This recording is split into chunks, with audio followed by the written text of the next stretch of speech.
খাচ্ছ? কি খাচ্ছ তুই? জেনে কি করবি? তুই কি খাবি?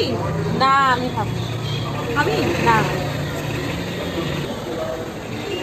সিমুইয়ের পায়েস, কাল রাতে সিমুইয়ের পায়েস করেছিলাম, সেটা এখন বসে বসে খাচ্ছি। আজকে ভাবছি এটা দিয়েই লাঞ্চ সারবো, আজকে আর ভাত খাবো না, না হলে খুব হেভি খাওয়া দাওয়া হয়ে যাবে। আমি ভাবছি এটাই খেয়ে পেট ভরাবো আজকে, না হলে তো থেকে যাবে, আবার বাসি হবে, সেই কারণে।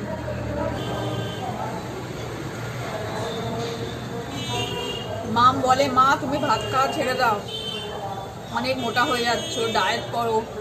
আমি বলছি দাঁড়া ছাড়বো, রোজই ভাবি ডায়েট করবো কিন্তু আর হয় না। বলছি তখন বললাম দাঁড়া শীতকালটা যাক, তারপর একদম কমপ্লিট ডায়েটে চলে যাব। শীতকালে এত ভালো ভালো সবজি, এত গরম গরম ভাত, তখন একটু গরম ভাতে ঘি, ভালো ভালো সবজি টাটকা তাজা, ওগুলো না খেলে যেন ভালো লাগে না, পারি না আর কি সামলাতে।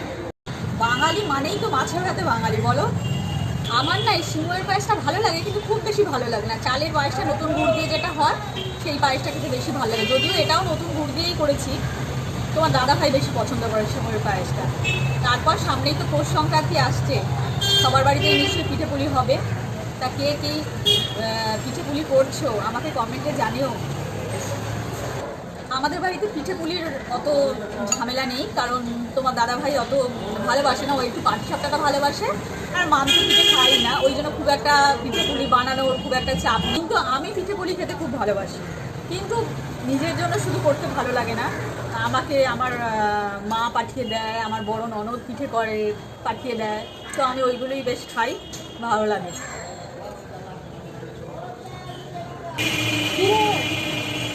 বেরোবি আজকে বিকেলে? কটার সময়? ঠিক আছে আমি ফোন করে নেবো। তোমাদের সাথে কথা বলতে বলতে আমার বাটিও সাফ হয়ে গেছে। তো চলো আবার পরে দেখা হচ্ছে।